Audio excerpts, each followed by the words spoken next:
Devan Dubnyk gave up a bad goal last night against the Boston Bruins and was pulled after 3, but he's back in tonight and he's been better than his 2-6-1 October, as have most of the Edmonton Oilers. Roberto Luongo, a traditional slow starter, is true to form. He's heating up. His save percentage was .909 in October, .913 in November, .960 in the first 3 starts of December.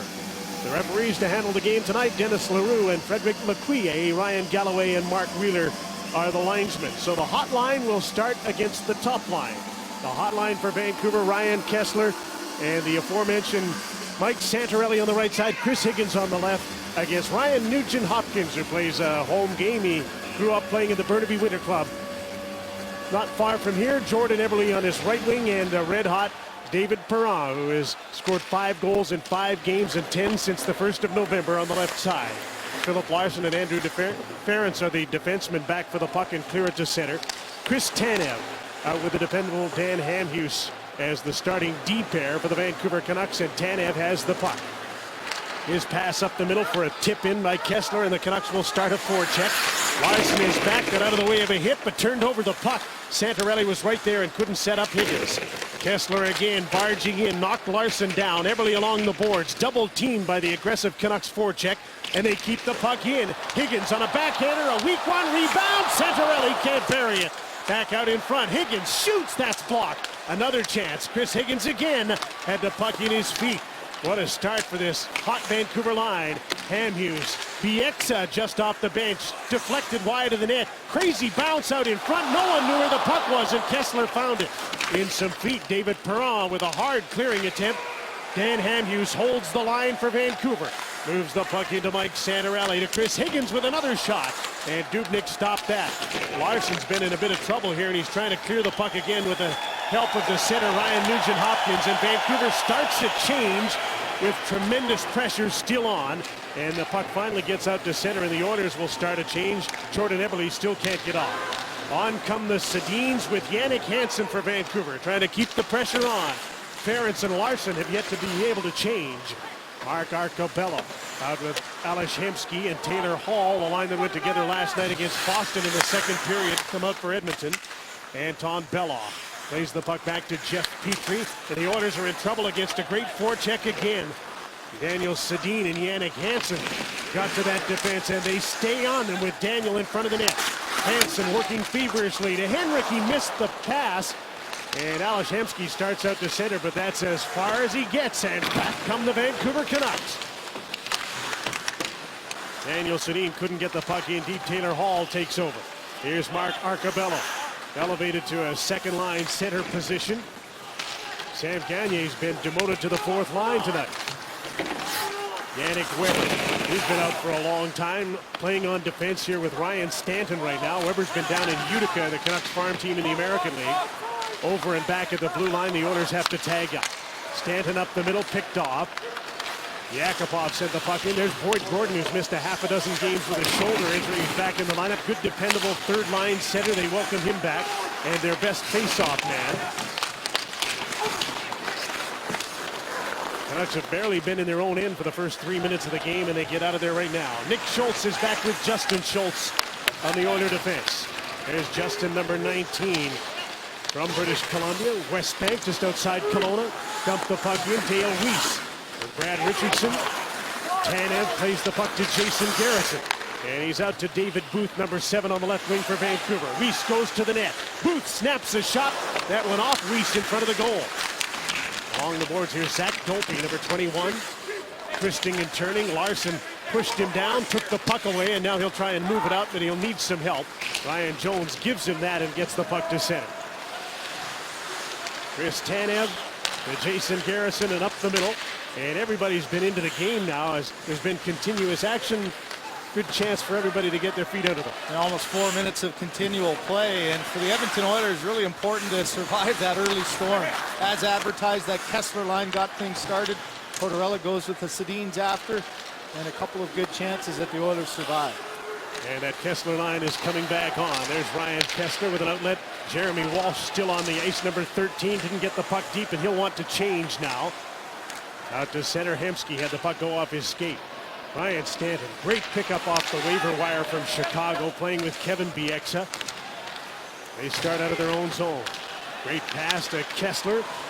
Just barely got by Eberle at center. Moves the puck back into Mike Santorelli. Hard around to Chris Higgins. Head up, feeds Stanton at the blue line.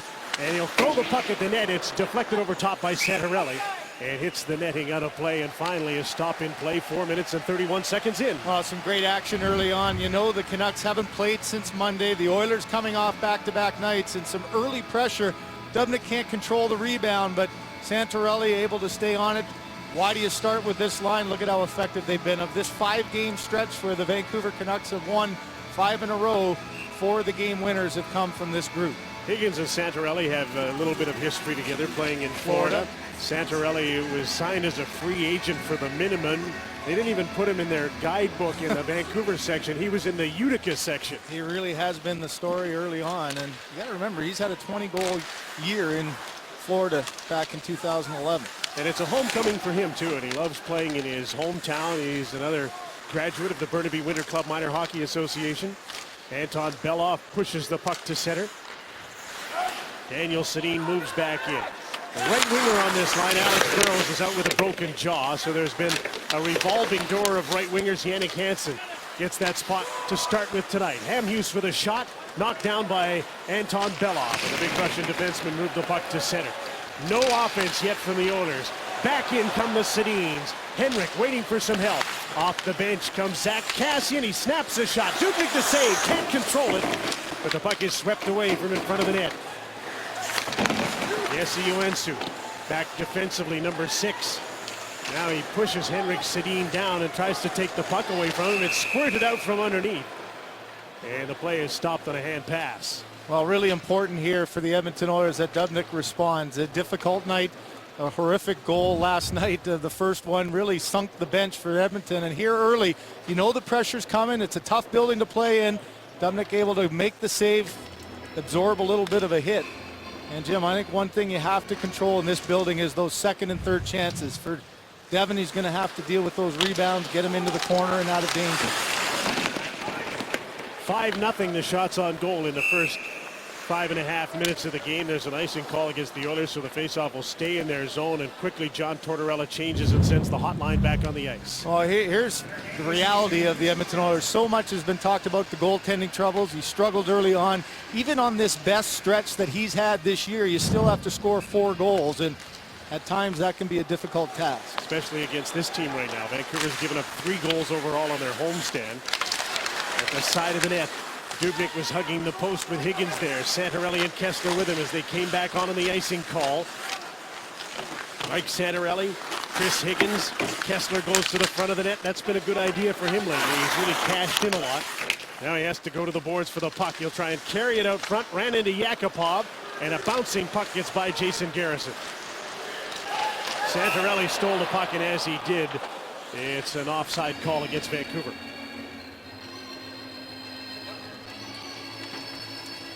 Still no score, but all Vancouver in the early going on a special edition of CBC's Hockey Night in Canada. The game puck to his dad Jan in Sweden, who's a carpenter and wakes up early to watch every one of his son's games. Now John Tortorella said it's also very important that his players see him as a good goalie and not simply someone to fill the net on nights to give Roberto some time off. Jim? And he'll be along tomorrow night as a guest on After Hours, and that'll be colorful because he's a colorful guy. 8 of 12 points as a backup. That's pretty good. I don't think he'll get a start here. No, I don't think on the weekend either, right? That rest this week for the Vancouver Canucks gives Luongo a chance. Here's a 2-on-1 chance. David Perron didn't get a shot. He was poke-checked by Chris Tanev, the lone defenseman back, on a 2-on-1 with Jordan Eberle and David Perron. And David Perron has cashed in most of those. Santorelli gets the puck to center. In the early going, it's been head-to-head, the Nugent-Hopkins line against Ryan Kessler's hot line. Here comes Nugent-Hopkins. He shoots, and Luongo has to make his first save 7 minutes in. And it's a pretty good shot by Ryan Nugent-Hopkins. Here's Chris Higgins with a shoot-in. Got out of the way of a check from Luke Gadzik. Stopping behind his net, Jeff Petrie paired on defense with Anton Beloff. There's a giveaway kept in by the Sedins. Henrik trying to set up Jannik Hansen, on the pass from Daniel, and that was broken up. Gagne up the boards, Gazdic. And Ryan Jones get the puck to center. And it's knocked out of the air by a high stick, so the play is stopped. Well, David Perron, the hottest of the Edmonton Oilers here, going down his off wing, goes right into the middle, just hesitates for a split second. Excellent read by Tanev with a good stick. And then Nugent Hopkins, who's starting to shoot the puck a little bit more, had a great goal the other night on a quick wrister. Gets one up high on Roberto Luongo, gets a little bit of a tip from Coach Dallas Eakins. That's going to be a great battle if that lineup continues. Kessler against Nugent Hopkins. Good test for both of them. Absolutely. There's Taylor Hall with Mark Arcobello and Ales Hemsky, another very talented line. There's Taylor Hall to the front of the net, and another good stick. This time Brad Richardson poked the puck away. Justin Schultz just about coughed that up to Brad Richardson. Nick Schultz, rink wide. Hemsky has to turn, gets possession and gains the attacking line. His shot was blocked by Ryan Stanton. And back come the Canucks, 2-on-1. Hall back checking the trailer. Cassian stopped by Devin Dubnyk. In deep, Kevin Bieksa to the front of the net. And the Oilers reject that. Arcobello, though, couldn't clear it. Bieksa got back, held the puck in. Booth with his shot. And that dropped Justin Schultz, and he's hurt and slow to get back up. As the Canucks are just too quick to every puck for the Oilers right now. Yeah, this is the turnover problems. It started with Schultz at the offensive blue line, and then twice Arcobello had chances in his own zone. And you're right now the pressure of this forecheck giving the Oilers some trouble in their own zone. It's taken a while, but over the course of the first 33 games, this forecheck that John Tortorella wants has been getting better and better. And they don't give up the 2-on-1s and 3-on-2s that they had been giving up because of it. Well, and the one thing for the Edmonton Oilers, a young team, it's trying not to make those mistakes. Puck control is so important. Hemsky doesn't get it deep. Schultz blows a wheel, and that creates a 3-on-2 back the other way. Great save by Devin Dubnyk there to control things around. And here's the plays that you can't make. In your own zone, inside the blue line, Arcobello twice can't get the puck out, and Schultz pays the price with the block. The Canucks were just too aggressive for him. He had to hesitate for just a second, and the puck was gone. Henrik and Daniel Sedin with Yannick Hansen out against the Nugent Hopkins line. This time, Andrew Ference clears the puck out of his own zone, and the captain of the Canucks, Henrik, is back to get it. Dan Hanhus, on his 31st birthday, advances the puck to center no further. Nugent Hopkins will chase the dependable Chris Tanev, who blew a tire, but still made the pass. Hanhus, the center with the shooting. That's on Henrik Sedin's side. Daniel right there with him. Hansen, the third forward. Now Dale Weiss stays up high. He's just come on. As Hopkins gets to center and dumps the puck in, Tanev's the first man back. Reading that. Nugent Hopkins pushed off the puck by Daniel Sedin. Eberle and Tanev battle.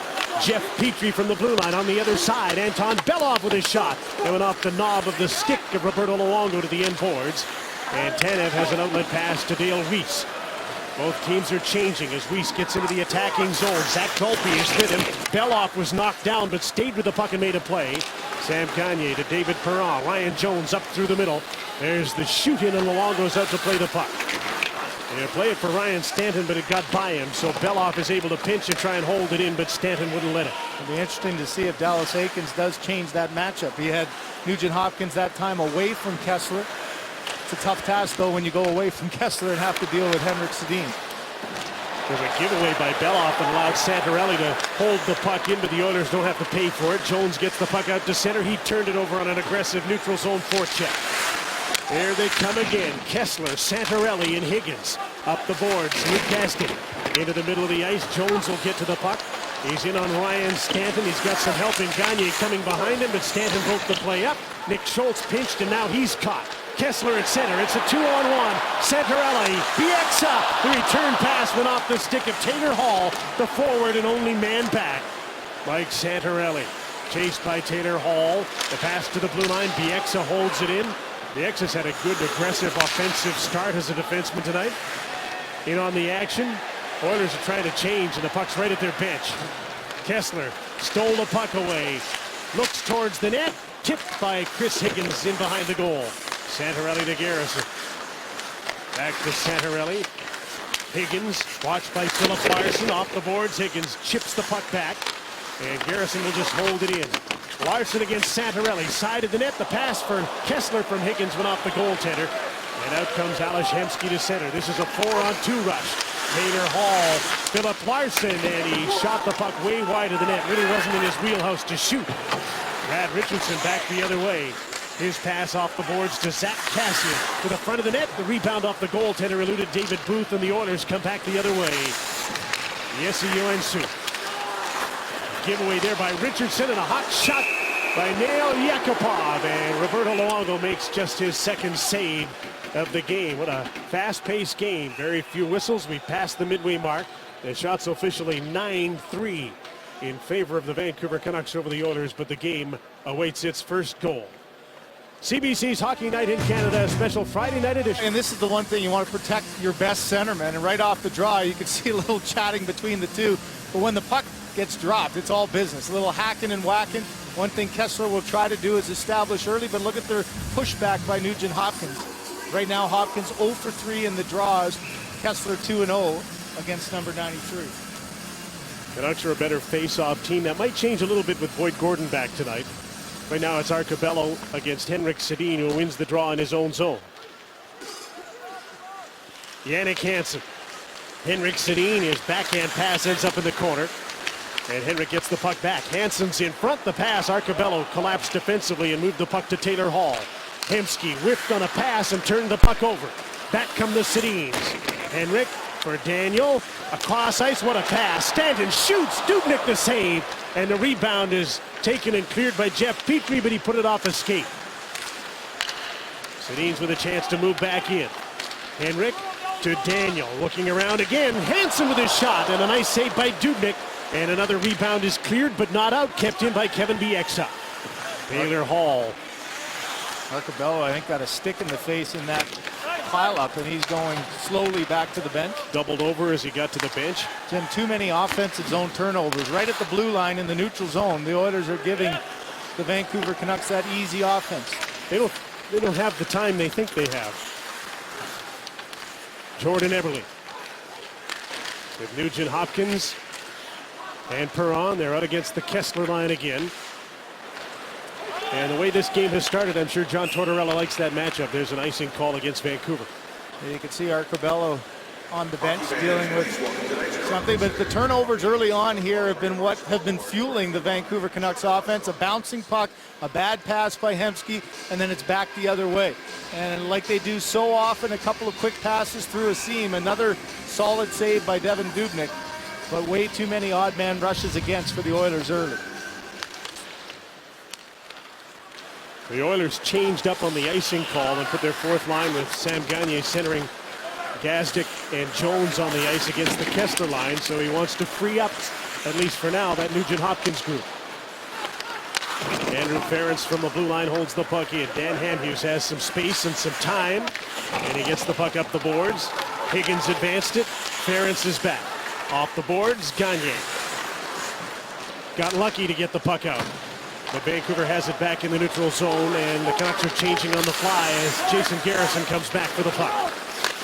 Yannick Weber tracked down and checked by Jones. Puck's picked up by Joensuu. He tried to pass in front. It went off a Canuck, and Luongo had to be sharp with his left leg.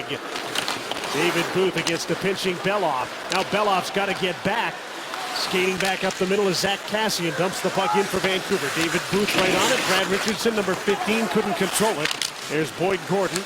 Bounces the puck up the boards, didn't get it out. The Canucks kept it in again. Gordon stays on it.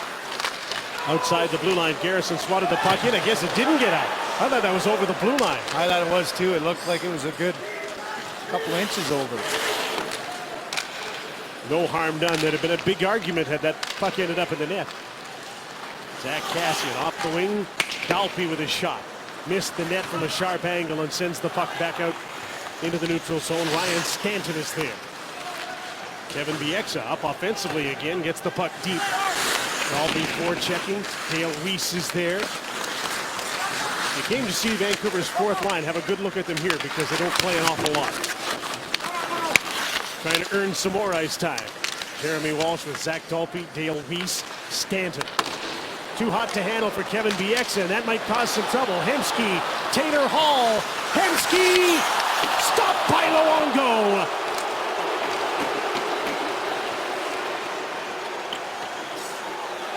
Great chance against the run of play and a great rolling save by Roberto Luongo with the shots 11-5 Vancouver. Here's Henrik Sedin. Off the bench, Tanev. Held the puck in against Hemsky. Dan Handhughes for Daniel Sedin in a phone booth with Jannik Hansen and his brother. And the puck comes around to Chris Tanev. Nick Schultz is without a stick. The Sedins usually try and take advantage of that. Coming off the bench is Santorelli as the Canucks change quickly.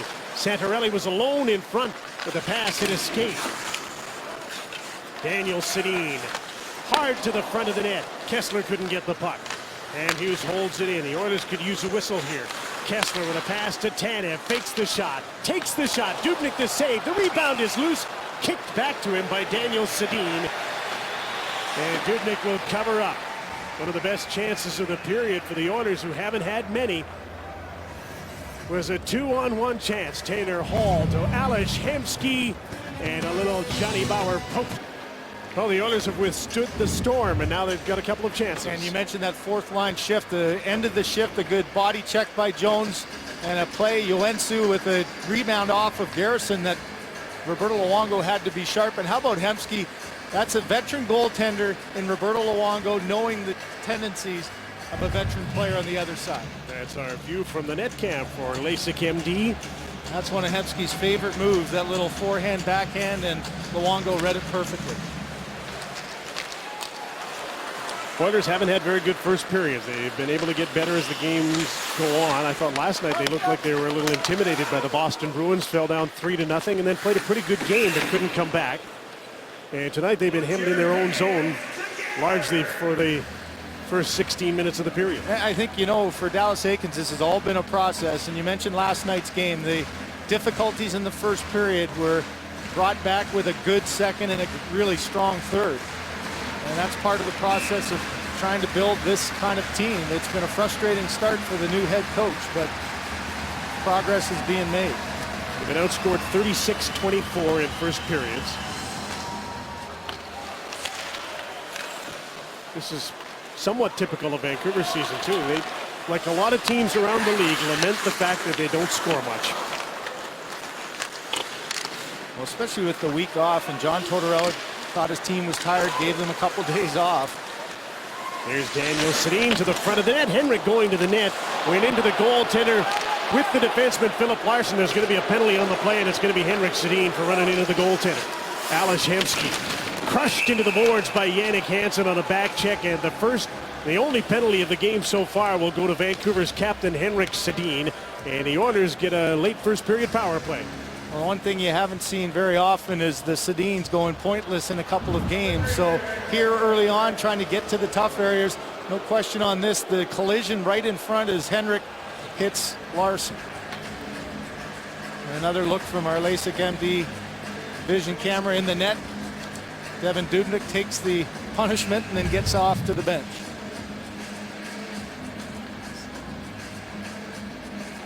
So the Oilers power play goes to work here. There's lots of talent on it. Ryan Nugent-Hopkins, David Perron, Taylor Hall up front.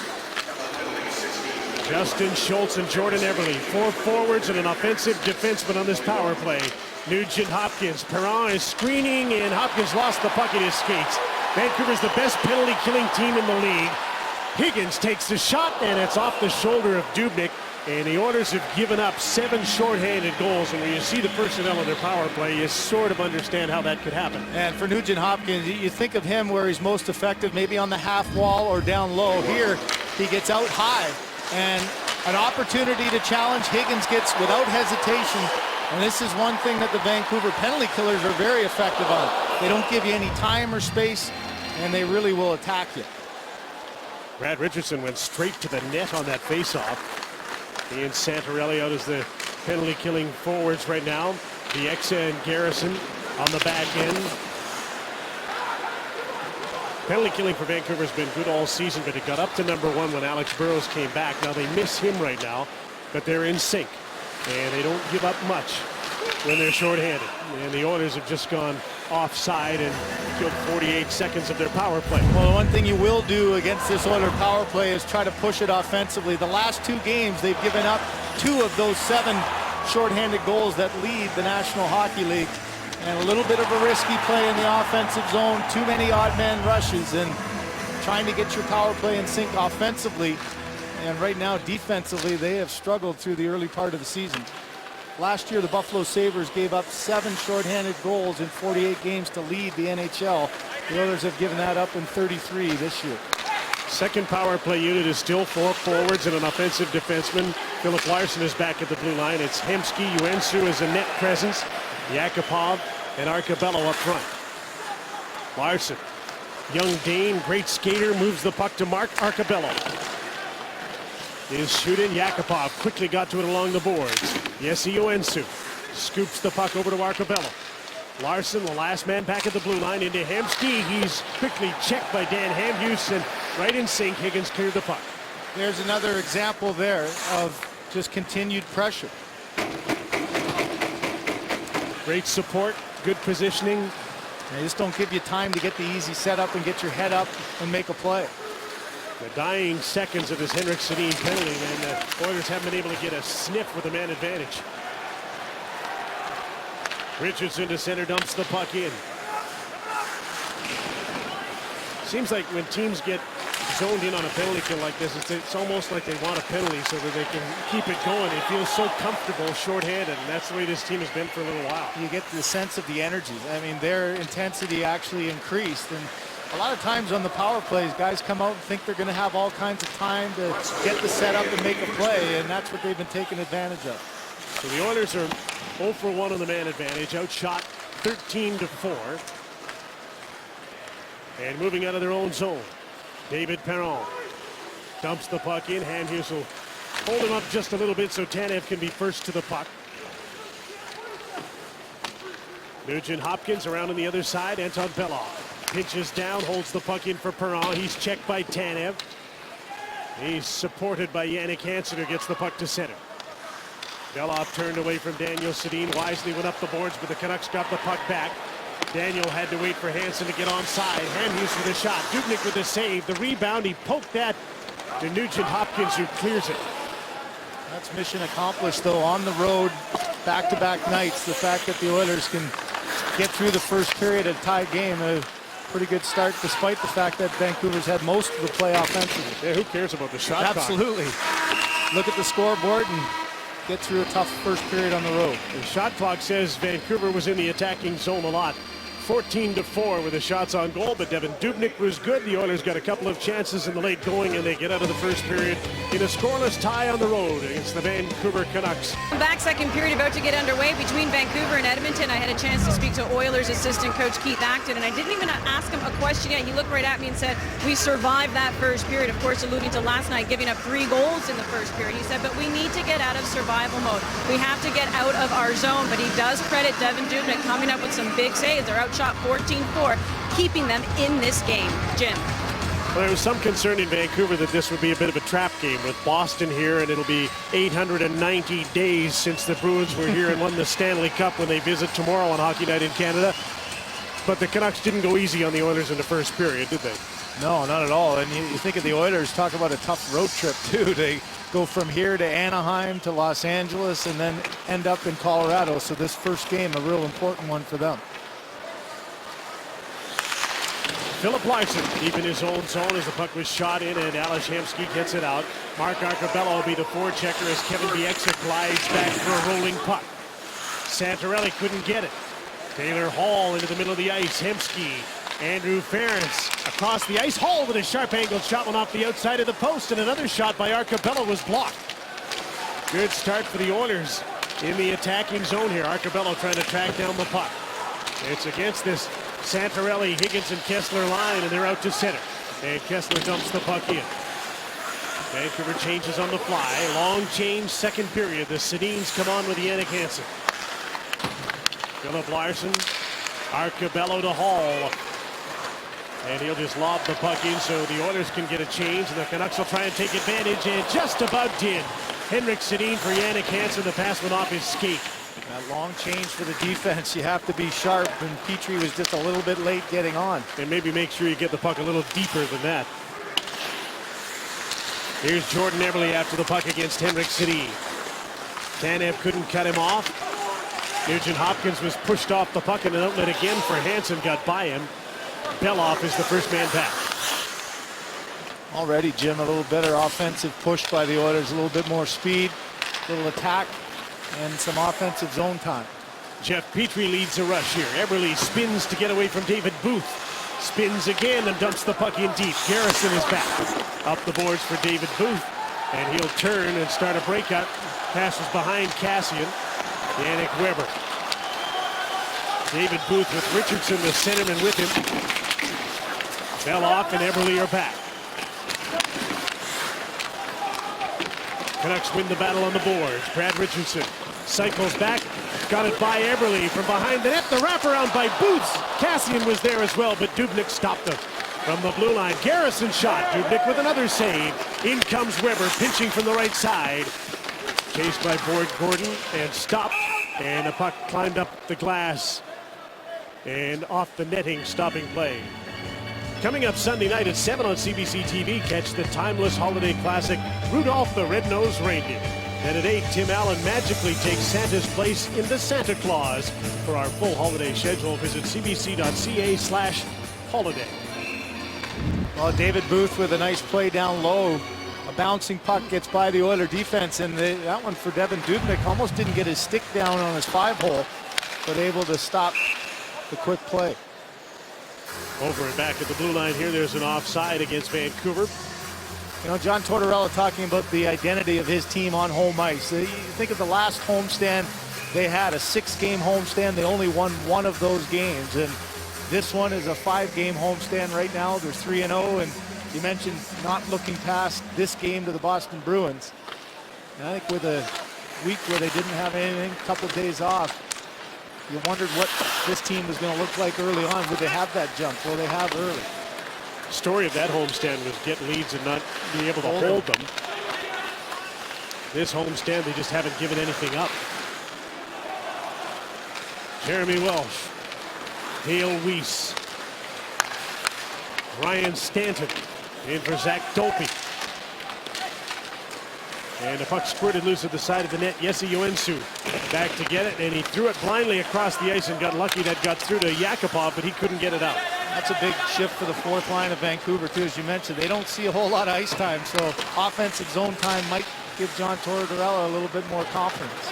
Here's Daniel Sedin back in. Henrik looking for Hansen. Daniel at the side of the net on a carom. Threw it out front, just missed Henrik.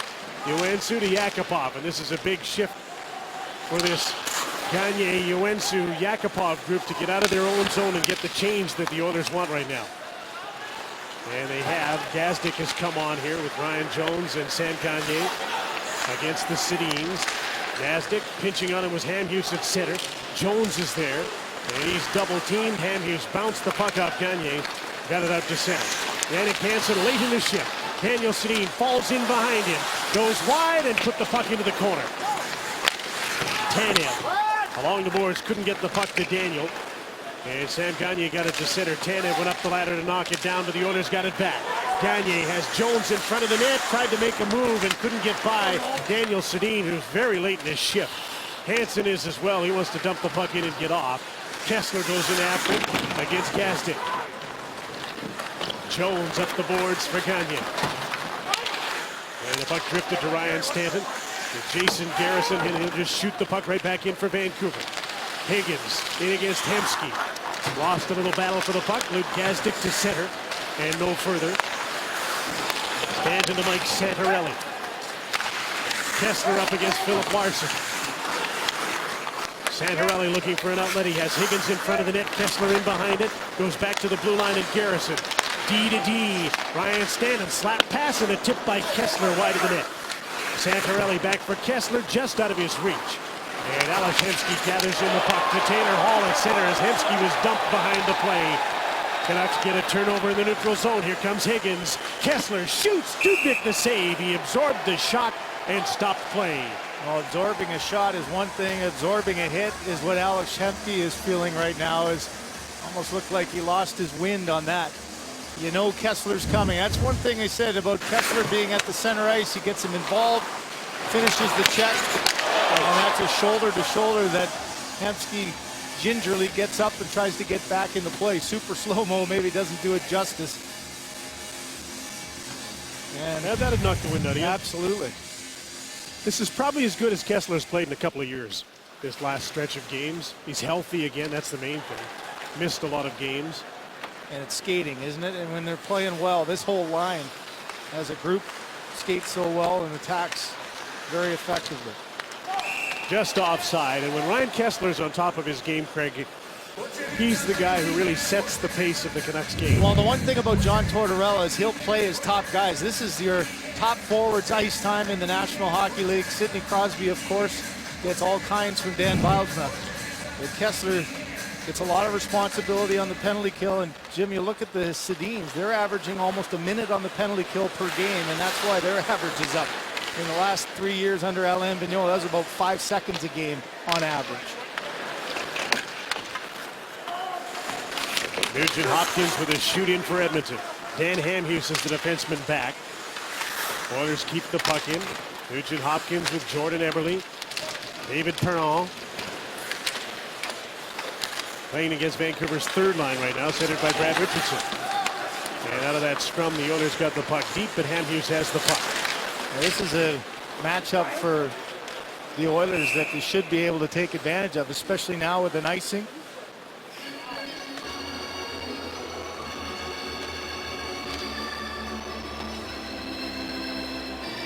It's time for the Smirnoff Icebreaker. Why not mix a Smirnoff Caesar? Smirnoff Vodka, the official vodka sponsor of the NHL.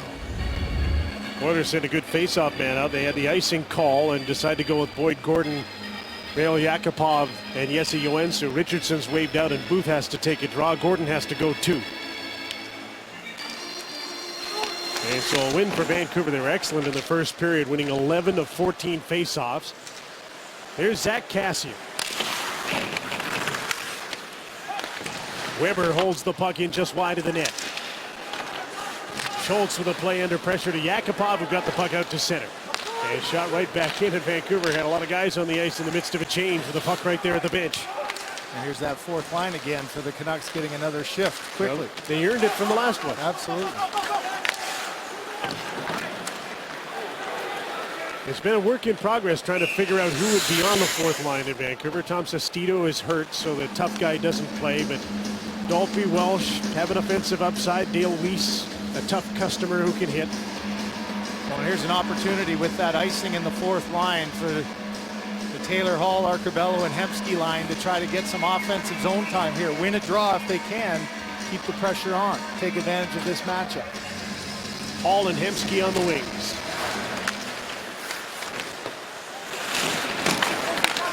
Maybe they'll earn some more ice time. That Vancouver fourth line, they got the face off, got the puck out, and they get the heck off. Arcobello poke checked by Henrik Sedin. Nice play by Hall to step in front of Henrik and get the puck. Dale Weiss gets it back. He's the last member of the fourth line that wasn't able to change, and he'll stay here. Takes a pass, takes a shot, and Dubnyk made the save. Weiss with the Sedin twins. Daniel kicks back to the blue line. Ryan Stanton on the other side. Kevin Bieksa towards the net. An easy save for Dubnyk. Daniel Sedin takes over. Henrik. Stanton came into the front of the net. Jannik Hansen has now come on for Weiss, and he goes to the front of the goal. Daniel's shot ricocheted off a pad and went to the boards. Bieksa left the puck for the captain, snatched away by Arcobello, and a penalty on the play as Kevin Bieksa's dumped in the corner. And the Vancouver Canucks are about to go to the power play for the first time in the game. And Skorla's going to have two penalties here. One to the Oilers' Philip Larson for boarding, and Henrik Sedin is gone for interference. A little bit of a call later after the hit. Well, there's a lot of confusion, but here's the interference call. Just a little pick on Arcobello. There's the hit afterwards. But the Vancouver Canucks were thinking they were going to the power play until Henrik Sedin got a little tap on the back. Yeah, he was going over to get ready for the power play. I did get a little tap to say, and you're gone too. And he argued that all the way over to the sin bin. So it's 4-on-4 hockey here. And the Canucks out shooting Edmonton 19-5. Kessler and Higgins, the forwards for Vancouver. Arcobello and Hall For Edmonton, Dan Hamhuis and Chris Tanev, the defensive pair. Schultz and Ference for Edmonton. Andrew Ference steps up to center. Moves in on Tanev, and Tanev blocked his shot. Ference will stay in deep. And now he'll have to get back, and Hamhuis is trying to prevent him from getting back. A long pass to Kessler. Higgins heads to the net. Hit the post! And there's a penalty on the play. Chris Higgins did well to corral that. Edmonton, 26. And Mark Arcobello is going to get a penalty for slashing on the back check. And watch the read by Arcobello here. His defenseman Ference is in, and he doesn't read that he's got to get back in time to protect the 2-on-1, and instead a slash to the hands as Higgins tries to control the rolling puck, goes by and off the post. The crowd reacted, the horn went on, but clearly that did not go in the back of the net. That's one of those reads, Jim, 4-on-4. If your defenseman jumps up in the play like Ference did there, the forward's got to make sure he gets back and protects. Nice little bit of professional interference by Dan Hamhuis to make sure that Andrew Ference wasn't going to get in the back check. He was going to be the last guy easily. So a 4-on-3 power play, a little bit different look. Vancouver's power play has been dreadful most of the season, but 7 goals in the last 9 games, although it hasn't scored in 2. Ryan Kessler, Daniel Sedin, Jason Garrison, Chris Higgins goes to the front of the net. Now they're set up. Daniel switches spots with Garrison. Garrison's got the big shot, couldn't take it there. Daniel slaps up, scores, tipped in front.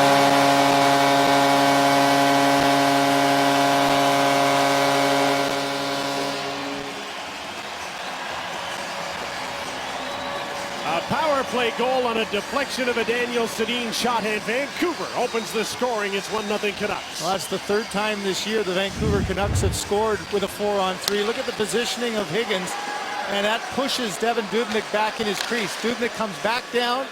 Nice control, the shooting lane not quite taken away on that quick pass back, and that's off the skate of Nick Schultz. A tough break for the Edmonton Oilers defenseman as he ends up deflecting it through the 5-hole. As Dubnyk was reacting to where the shot was going to be, it gets tipped back in the 5-hole to give the Vancouver Canucks a 1-0 lead.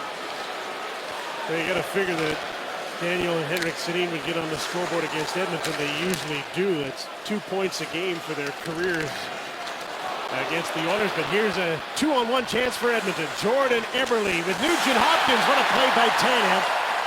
Eberle waited too long, and Tanev slid over and jarred the puck loose. In deep is Jeff Petrie.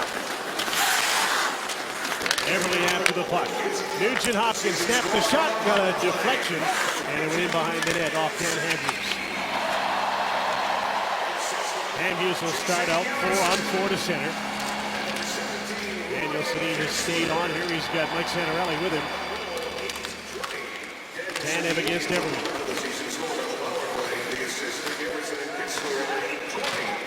Garrison and Kessler get assists on Daniel Sedin's goal. Daniel's 11th of the season. And Henrik is out of the penalty box, so is Philip Larson. The teams are back to 5-on-5. Halfway through the second period in Vancouver on a special Friday night edition of Hockey Night in Canada. The Canucks on a 5-game winning streak and up 1-0. Anton Beloff with his shoot in. Luongo will play the puck. Up the middle of Cassian off his foot. Advancing with the puck is David Booth. This is a 2-on-2. Richardson makes it a 3-on-2 and couldn't get a shot. David Perron caught him from behind. Booth centering back to the blue line. BX's shot off a leg. Puck's bouncing around like a pinball. And Richardson turns, holds it in. That got up high and hit Kevin Bieksa, and now he's got to get back. Ales Hemsky with David Perron. Cut into the middle, takes the shot wide of the net. Bieksa got back, couldn't clear the puck. Justin Schultz kept it in. Perron centering, quick shot, and a block by Ryan Stanton on Ryan Jones' one-timer in front of the net. Bieksa turns away from Jones' forecheck. At center, Schultz stepped up in front of Booth and dumped the puck back in for Edmonton. Bieksa to Dale Weiss. And the puck got by him to center. Philip Larson Taylor Hall into the middle. Arcobello to Jones, and he had nothing to do but take a sharp angled shot. He didn't get lucky and bank one in. Andrew Ference on the other side. Here's Larson with a shot up high, missed the net with lots of traffic. Oilers starting to come on. Ference was hit hard by Dale Weiss. Stanton couldn't clear the puck. Jones held it in. Hall goes after it. Thrown into the corner. Jones gets there first. Philip Larson takes the shot just wide again. Good pressure by Edmonton now. Puck's held in by Arcobello. Trying to get out is Jeremy Welsh, and he does get to center. Larson chased by Zach Dalton. So that's starting to change. Welsh got a big hit. But Larson got the puck out to center. Arcobello, Jones. And the play's broken up by Yannick Weber, who got the puck to the blue line. Now he's got a chance to get it out. Good pushback shift by the Edmonton Oilers back to back. And the two best chances, though, came on the stick of Jones. Not necessarily the best of the goal scorers that was out there, but he ended up with the puck on a couple of one-time plays. Joensuu, the enigmatic Yakupov, who carries the puck in, takes the shot, big rebound, cleared away by Garrison before Jeff Petrie could get there. Jesse Joensuu, Anton Belov, and Jeff Petrie forced deep into his own zone by this Kessler, Santorelli, Higgins line. Pass intercepted at center, and Joensuu poked it loose, and it comes back the other way for Edmonton. Nail Yakupov, Gordon's in front of the net. Puck goes to the front of the net and was tipped. And wide of the goal, and Yannick Weber sends it down the ice, and he'll take an icing call here as the Oilers finally start to put some pressure on shift after shift. Well, they had a couple of great chances and might be a 1-1 game had it not been the play of Chris Tanev here. You could see it for a second there. Eberle had to settle the puck down, took a look at Luongo, and then just waited too long as Tanev came across. Another look at the goal as Boyd Gordon can't get the shooting lane, and a bad break off the foot of Schultz and past Dubin.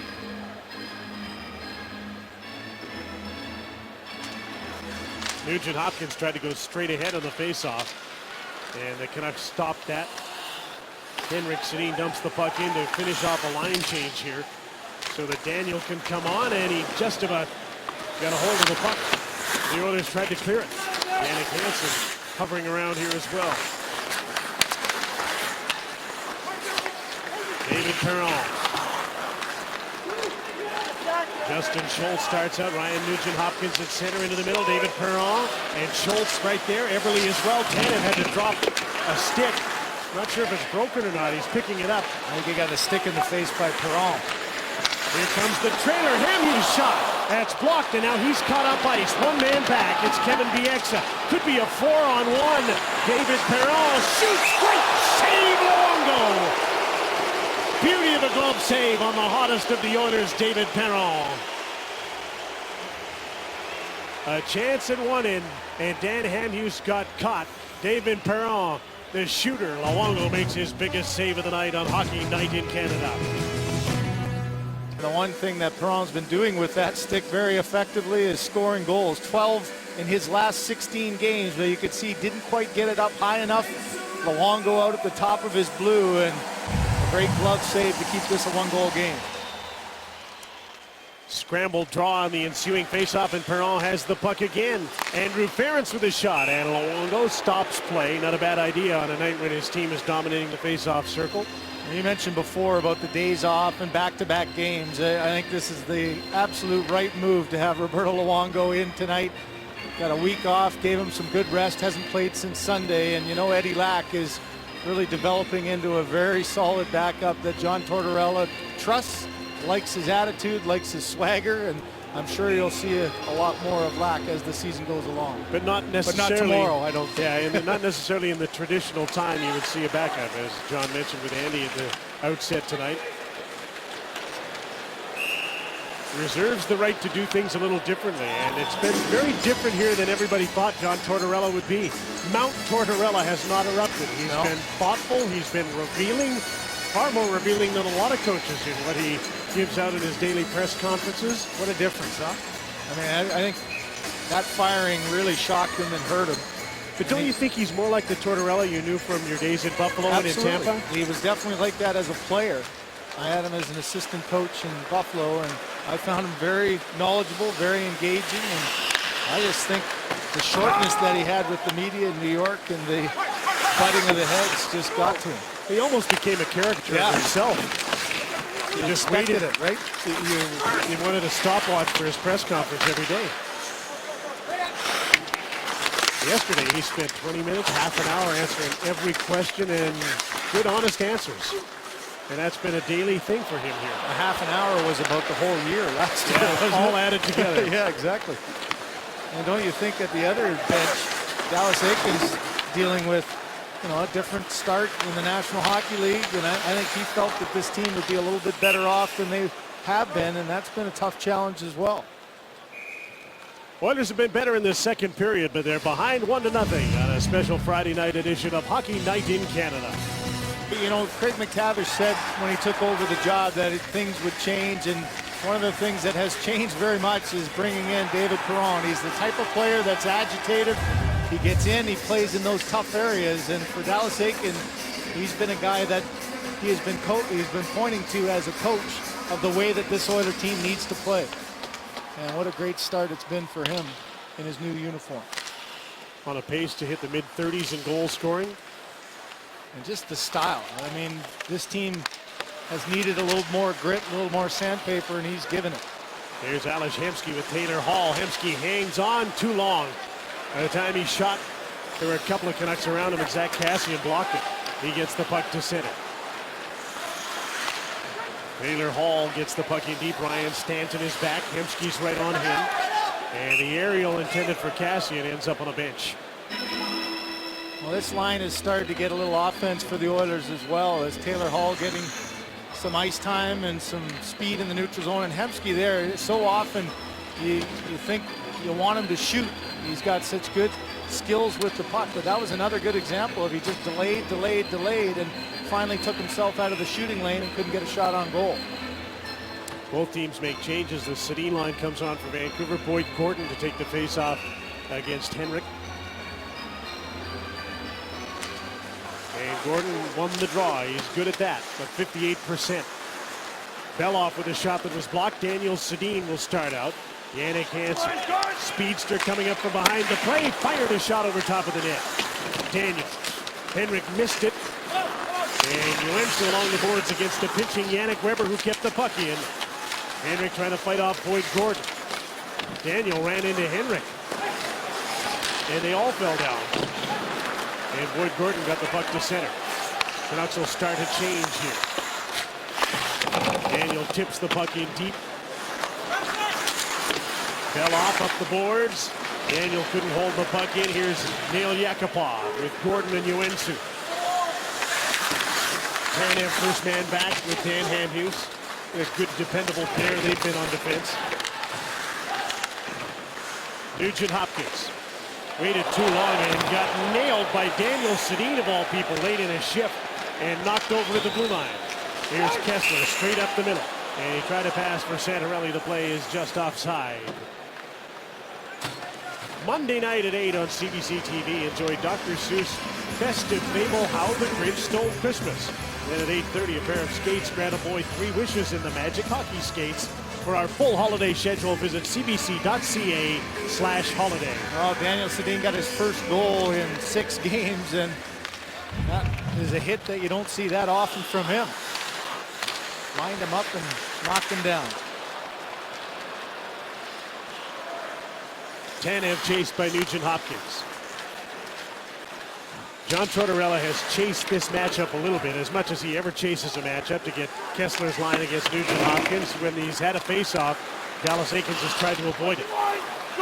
Here's Kessler trying to go around Philip Larson, and does, and is poked away by Devan Dubnyk.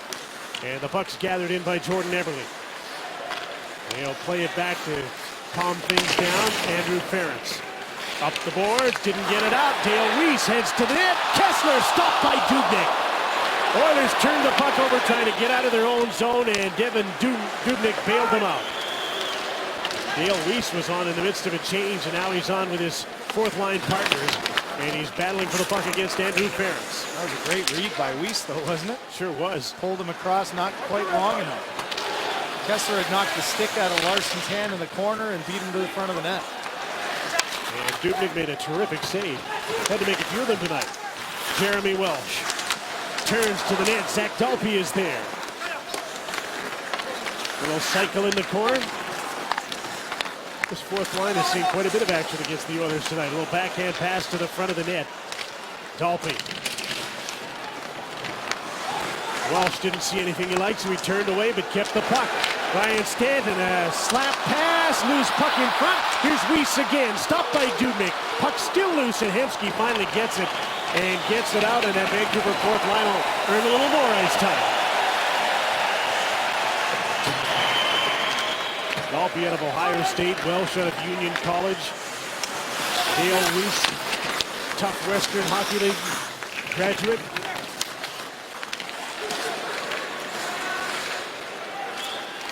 Brad Richardson to Chris Tanev. His shot blocked. He might get another crack at it. Looks to the net. Dubnyk with two big saves off David Booth, who was in so close. Good positional saves by Dubnyk. There's been a big period again for Devan Dubnyk in keeping the Oilers on the road into this game. Kessler in the corner, watch him take the body on Larson. Larson's forced to drop his stick. As he's getting it, Kessler goes to the front. And a nice job by Dubnyk not overplaying the play to the other side by Weiss. And then in the front of the net, 2 Vancouver Canucks to 1 Edmonton Oilers defenseman. And you can see Dubnyk hugs his post and able to grab the rebound before the Canucks can get it. Oilers were better in the first half of this period, but the Canucks have come on with very good shifts here, led by their fourth line to a large degree. Third and fourth line, back-to-back shifts there with most of the time in the offensive zone. Got him back on the attack. Now it's the Sedin line. And the puck is out of play with just 1:09 to go in the second period. The Boston Bruins are in town. Their coach Claude Julien is here watching the game tonight. It's the Bruins and the Vancouver Canucks tomorrow on Hockey Night in Canada. You know, it's amazing. Third game of our tripleheader. The consistency of the Sedins, and you know, ironically, Daniel this year had 6 games where he didn't get a point. That's the first time since 2003 that that's happened. And you just assume you're going to get a point. Probably about 180 points between the two of them, guaranteed.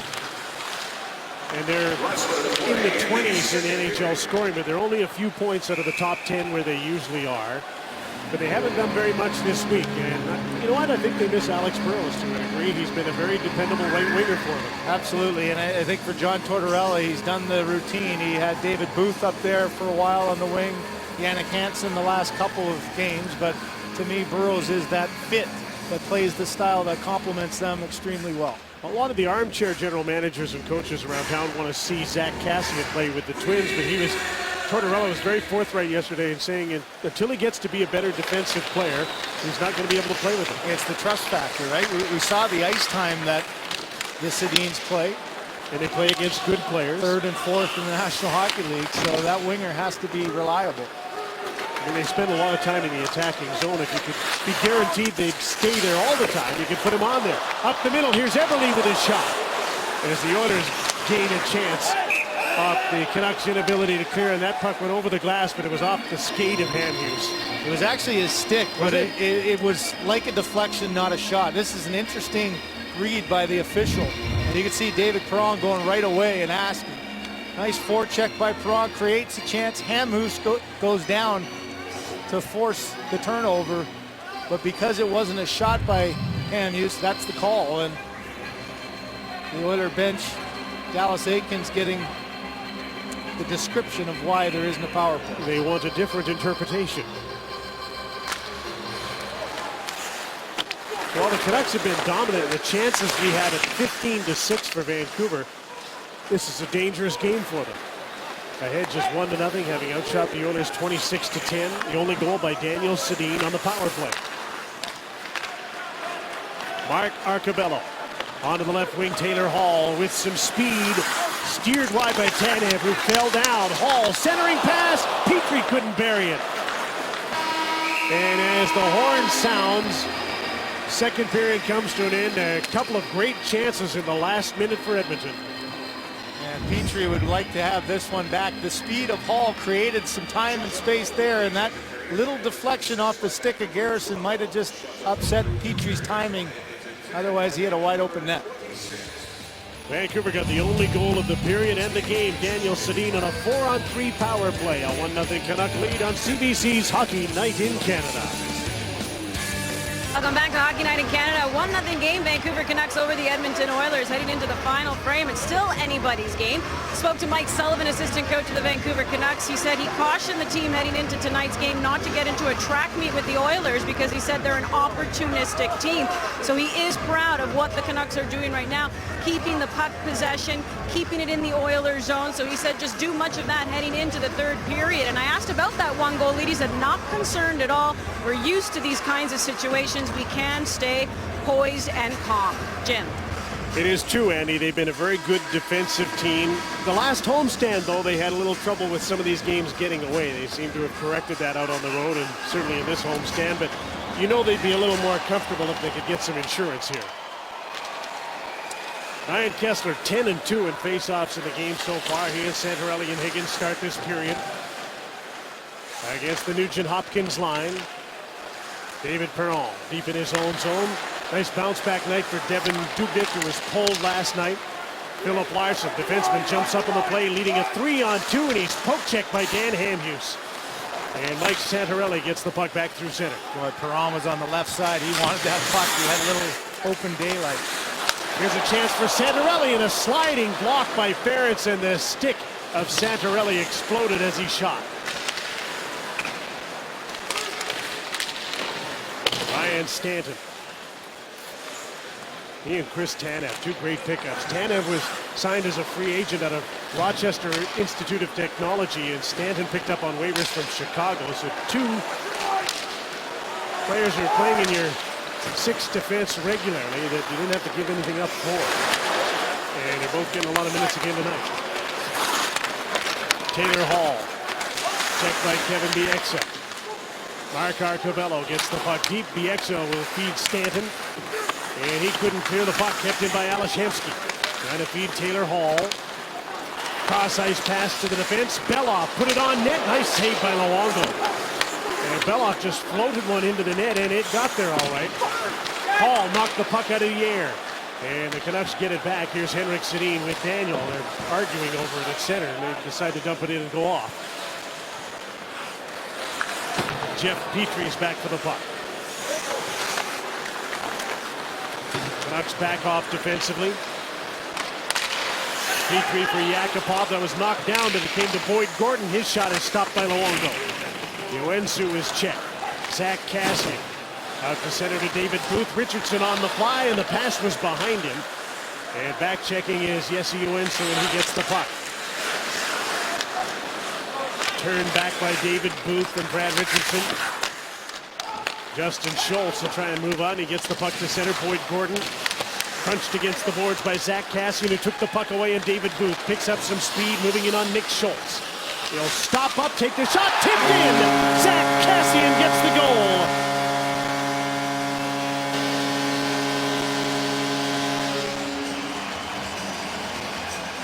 Not a hard shot by David Booth, but Kassian was in a perfect position to tip the puck in, and Vancouver has a little insurance, 2-0. If you judge by the reaction of Devin Dubnyk, it's like he lost sight of the puck, never saw that the puck was coming to the net. The big body in front by Kassian, and Schultz with him, and it's just perfect timing. Kassian starts the play, gets inside position, and watches Schultz trying to battle him up top, doesn't get the stick down, and Devin Dubnyk late to react. Didn't have his stick in the 5-hole, and after a couple of good shifts in the offensive zone early, the Canucks end up making it a 2-goal game. Zach Kassian, 6th of the season at .226.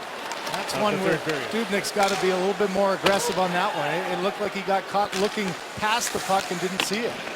David Booth gets the only assist, so Kassian and Booth, two of the players Vancouver really needs to step up and give them some depth. Team up on the 2-0 goal. That's such a killer too, because it was really a nothing-looking play, wasn't it? No, you're right about that.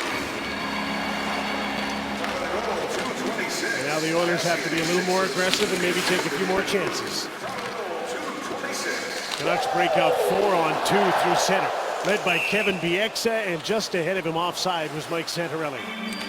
This is where it kills you as a team too, and the Oilers have dealt with this a lot, where it's a nothing looking play and your goaltender's not able to make the save. Look at the reaction of Dubnyk.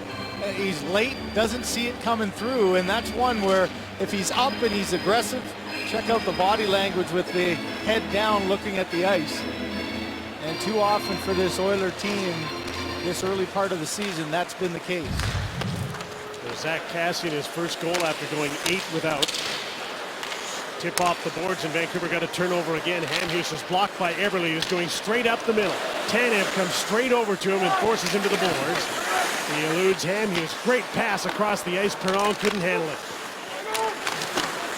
Yannick Hansen gave the puck to David Perron, then pulled him over, or tried to. Held in by Beloff with a shot. Fought off by Luongo, but there's a rebound. Ryan Nugent-Hopkins in traffic, got the puck towards the net, but it didn't get to Luongo, and Andrews feeds it up the boards to Daniel Sedin. Slowly dumps the puck in. Henrik will go after it. Petry's the first man back. Anton Beloff. Here's Taylor Hall. Finds some space to pick up speed. Gains the attacking line. Petry stretched out to stay on side. But the Canucks get the puck back anyway. Great pass to Kassian. From Kevin Bieksa and into the slot. Richardson turns and fires. It goes into the corner, and the puck will come back to Garrison. His shot off a stick wide of the net. Richardson. Kevin Bieksa.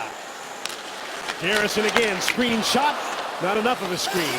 Dubnyk was able to steer that aside, and the Oilers clear the puck. Bieksa again dumps the puck in. Vancouver wants a change. Oilers do the same thing as Nick Schultz comes out of his own zone. Justin Schultz to Nail Yakupov, and he dumps the puck in. Jesse Owensky. Yannick Weber got to the puck before he did. Stanton up the boards to Dale Weiss.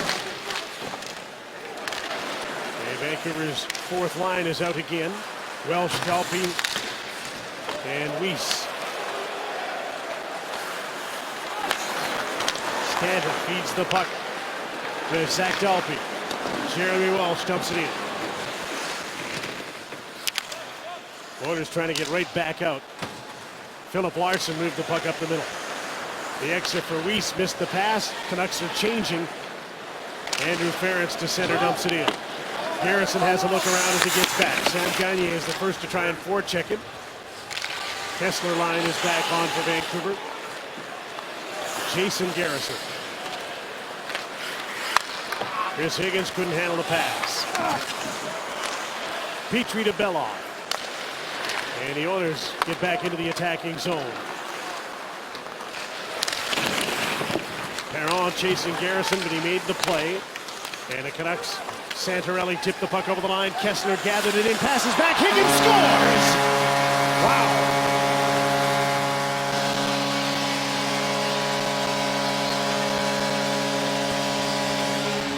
Lightning fast. Kessler got to the puck, and Higgins wasted no time in the release. It's 3-0 Vancouver. Now that's 3 5-hole goals on Devan Dubnyk. But you can see how quickly the chemistry of this line. Kessler didn't even look. A no-look pass behind him. He knew exactly where his winger was. Play along the board started with Higgins, kept the play alive. Santorelli makes a play at the blue line, and then a no-look pass. And Dubnyk deep in his net, not able to close the 5-hole in time. Petry just inches away from getting the stick, and the quick release beats Dubnyk. Higgins 9th of the season, and now the Canucks really do have some insurance. They are 17-0-1 this season when they score 3 goals or more.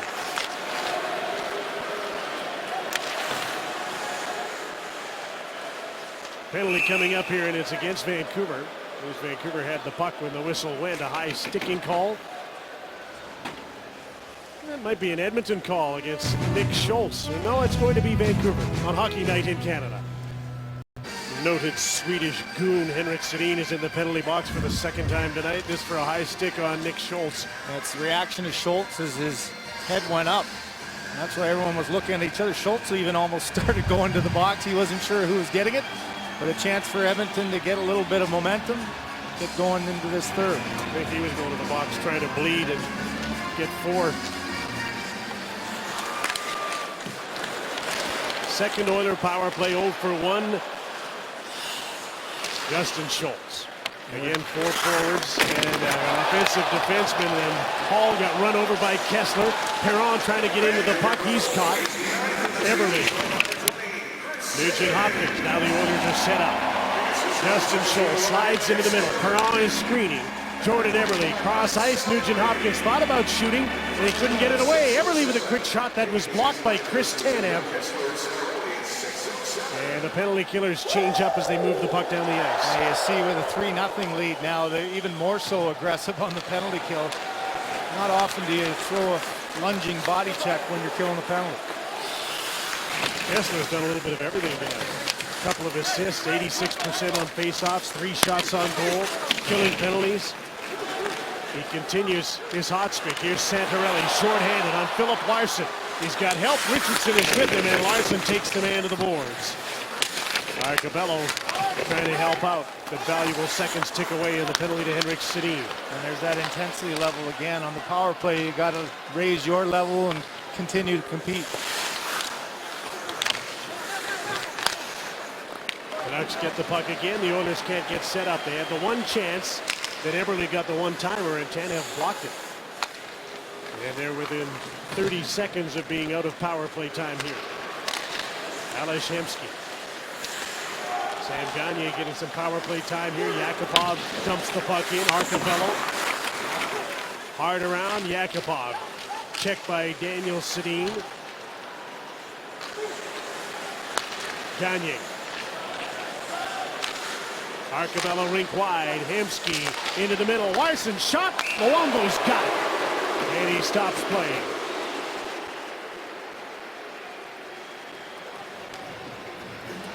Here's where you were talking about Kessler on a penalty kill with a hit. Well, you don't expect it. I mean, Taylor Hall's just trying to stop up, make a play, and all of a sudden he sees the Vancouver sweater coming flying after him. Frustration right now. Yakupov trying to get after a loose puck. Can't win the battle, and the frustration for number 64 continues. Anton Belov off the draw. Quick shot by Petrie went wide. Henrik Sedin is back on the ice out of the penalty box. One shot for the Oilers on the power play. They're 0 for 2 tonight. And a hand pass stops play. The Canucks with a 3-0 lead and a 29-14 advantage in shots on goal. Well, you mentioned coming into this period, it was a dangerous period, and early on here, experienced teams just try to come in and close the deal, knowing that if you can get through this game, you got a tough game tomorrow. The Oilers traveled last night, played a tough battling game against the Boston Bruins, and see here if they can mount a comeback. It better start pretty soon. Brad Richardson, 5-on-5 to the blue line, held in by Eberle. Here's Nugent Hopkins. Justin Schultz shoots. Great save by Luongo. Haven't been a bulk of them tonight, but he's been pretty good. Seen the defenseman sliding across, and it's Hamhuis again who helps out his goaltender. He takes away the bottom. Watch Hamhuis go across, takes away the bottom of the net for Luongo, and Luongo able to stay up. And once again, the glove makes a great save on Schultz coming down from the point. Dan Hamhuis on his 31st birthday today. He was invited to the Team Canada camp in the summer. Didn't have a great start to the season, but he's been his usual steady self here the last little while. And I think he's probably back in the conversation, especially if Mike Babcock likes the lefties and righties. He's a left-handed defenseman, and there aren't as many in the NHL.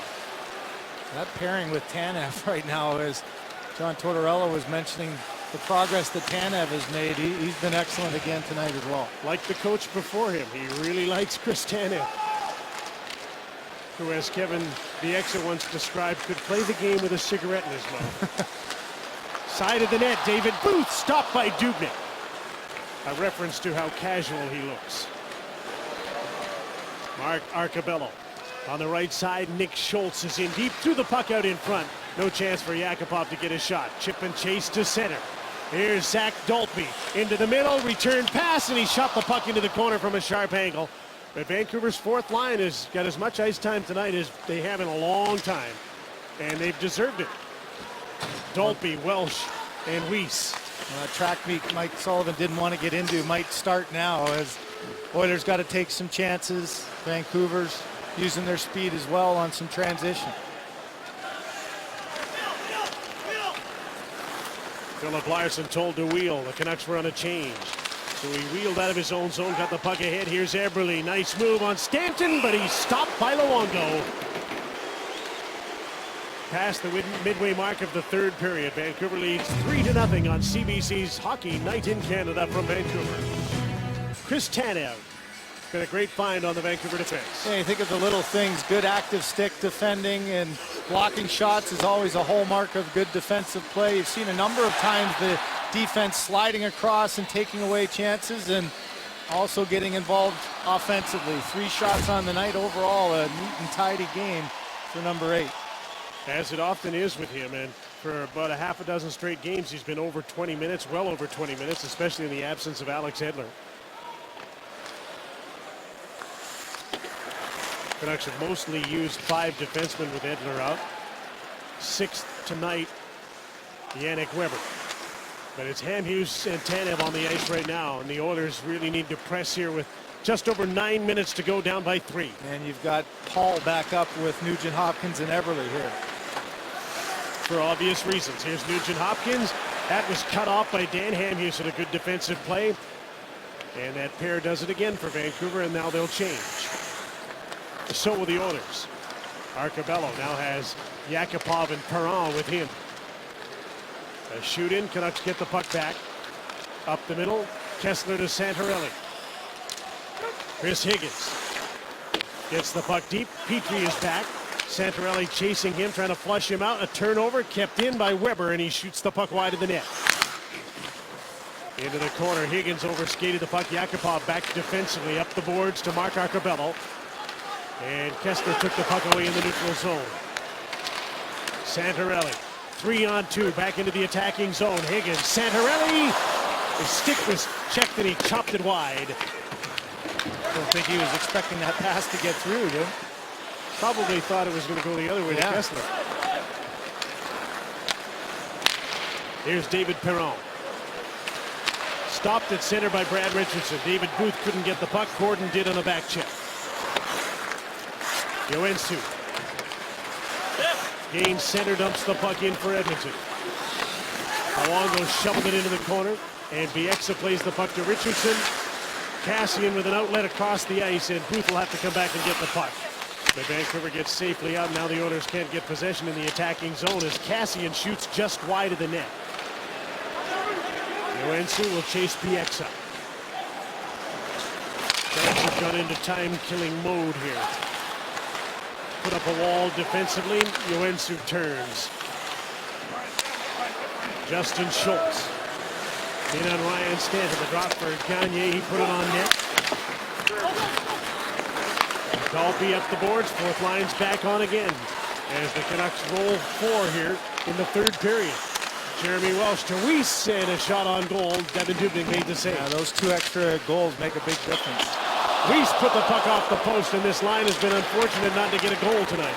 And you got the Bruins waiting to play tomorrow. Fourth line shift's going to be important. Yeah, 3-0 lead. Use everybody. Get ready for another game tomorrow. Make sure you get the 6th consecutive win and deal with the Bruins tomorrow. Ferentz on top of Daniel Sedin, who probably thought there should have been a penalty there. Good non-call.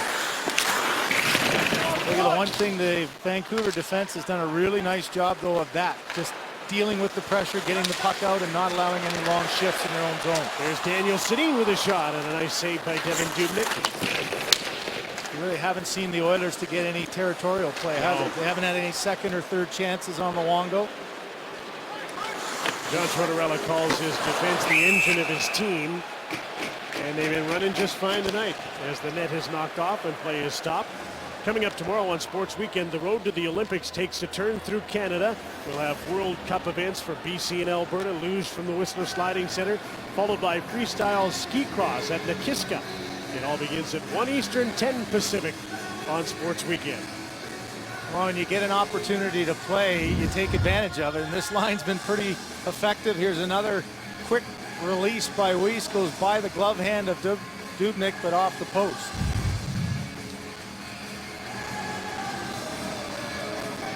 David Perron's in to take the face-off against Ryan Kessler, and he beat him.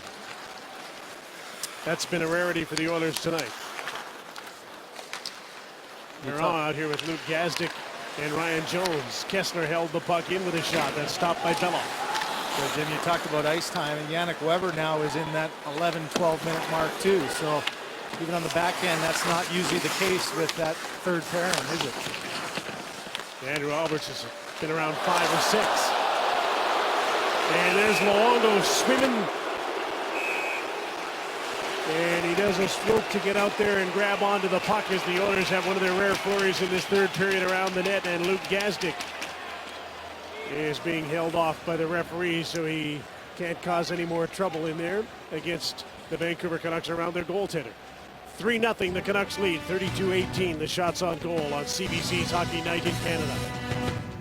They're pretty tidy night defensively for the Vancouver Canucks, and here's how they got the 3-0 lead. Well, I took advantage on a 4-on-3 power play, a shot from the point deflects in off of Schultz, and then a harmless looking play that Zach Kassian on a turnaround deflects that in, and a nifty no-look pass and quick shot by Higgins, and a tight one-goal game in the third has been broken open by 2 good solid goals to make it a 3-0 game. That last scrum around the net is really one of only a couple that have had all night. Have the Oilers had any more than that around the net? No, Luongo's made a couple of great saves, the glove hand saves that have been able to keep this a neat and tidy game, but that is about the first time you saw second and third chances in front of him. Most of the chances off the rush.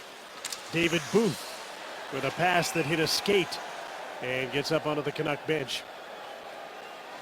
Well, one thing for Edmonton, this is a tough back-to-back against 2 really solid teams, and as we said earlier, for Dallas Eakins, it doesn't get any easier. This is a very tough road trip coming up. This is the first game of 4.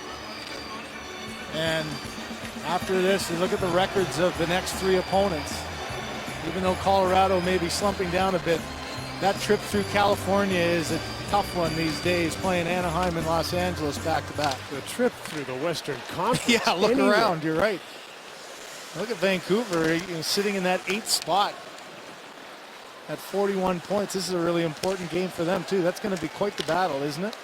Try to get those top 3 spots in each division and then secure a wild card. Not many in the Western Conference lose, especially when they play the East. Jesse Ioensu takes a shot that went off a leg, didn't get to the net, and Chris Higgins for Vancouver couldn't get the puck by Sam Gagner, but he got it back. Weber up the middle. Schultz gets a return pass, and both teams are changing on the fly, so Justin Schultz delays Andrew Ference. Dallas Eakins sending Jones and Gazdic right back on here after a good shift the last time. They get another one quickly with Mark Arcabello right now.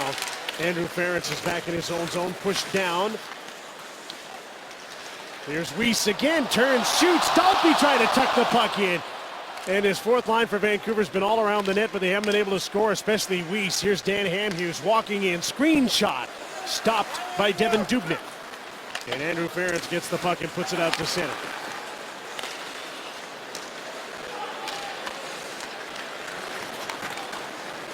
Luke Gazdic dumps the puck in. He had a great tilt last night, a fight with Milan Lucic that hurt Lucic, and that doesn't happen very often. No, that's a big part of the Oilers coming back and getting into that game. Hard centering pass went off Dubnyk.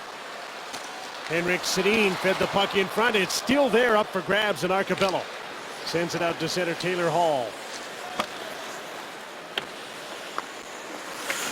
Luongo out to play the puck and gets it to Daniel Sedin along the boards. And the Canucks Chris Tanev calmly through center. Henrik trying to find Hansen, or Daniel couldn't. Here's Taylor Hall. One-on-one, snaps a shot off a stick over the net. And Ryan Stanton bounces the puck to center. Time certainly the enemy of the Oilers right now. Vancouver's been really tidy with this 3-0 lead, not spending much time in their own zone at all. One and done mostly for the Oilers when they've got inside the blue line. Here's Zach Cassian. He'll just cycle the puck back in the corner for Brad Richardson and then come in to help. Got away from Nugent Hopkins, has Booth in front of the net. Played the puck back to Kevin Bieksa. His slap shot was tipped right on by Booth, and a nice save by Dubnyk. Nice save and a nice clear too. Dubnyk was more aggressive on that play, and good job with the stick to get the rebound. Oilers couldn't clear the puck. Schultz couldn't get it out. Vancouver holds it in. Zach Cassian for David Booth. Turns along the boards and tried to feed the puck to Richardson, but it deflects off a stick and out of play. Figure skating icons Kurt Browning, Elvis Stoico, and many others perform live music by Holly Cole. Watch Holiday Festival on Ice Monday at 9 on CBC TV. For our full holiday schedule, visit cbc.ca/holiday.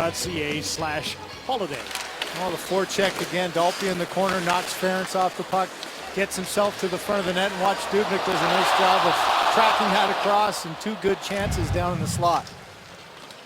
Part of the reason Vancouver's been able to have a stretch here where they've played probably their best hockey of the season is they've been able to get some consistency to their lines, with the exception of Burrows being gone from the first line.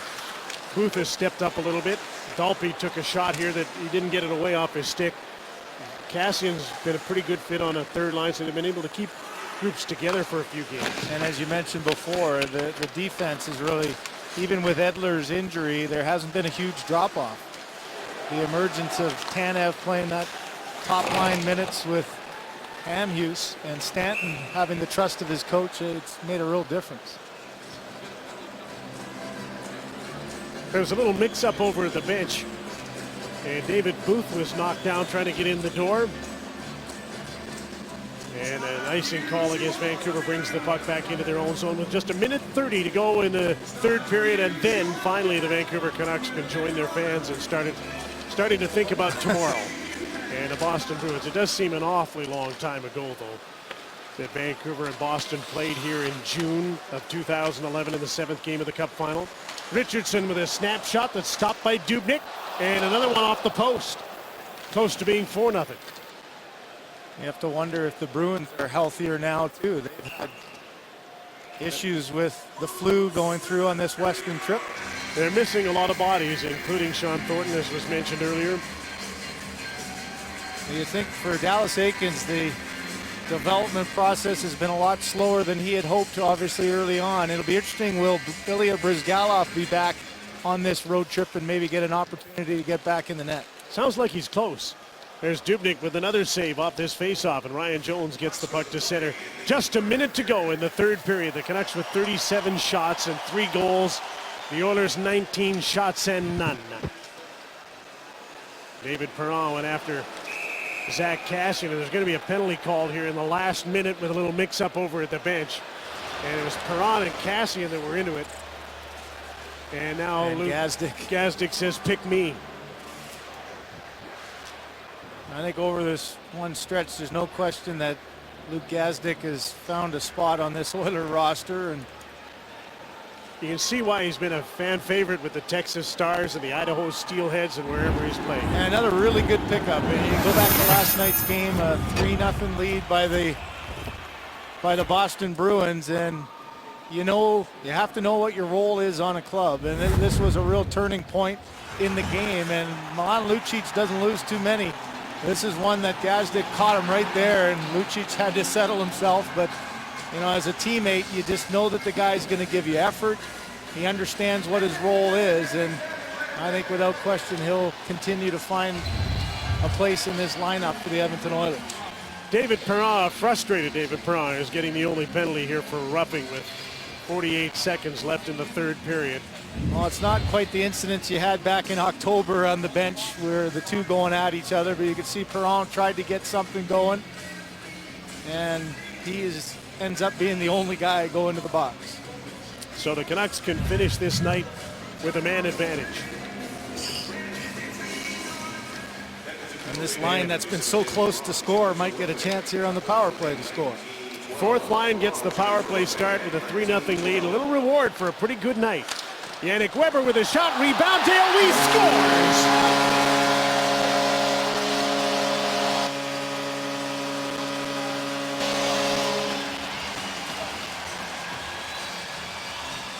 Rewarded with an extra shift and a power play late in the game after a basket full of chances all night. Dale Weiss buries one 4-0.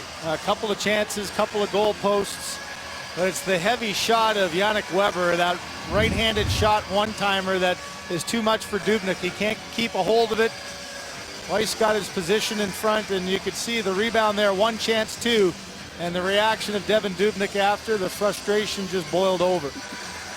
He got the first save, got a bit of the second, but Weiss puts the third in the back of the net, and afterwards, Devan Dubnyk's stick takes the brunt of the frustration.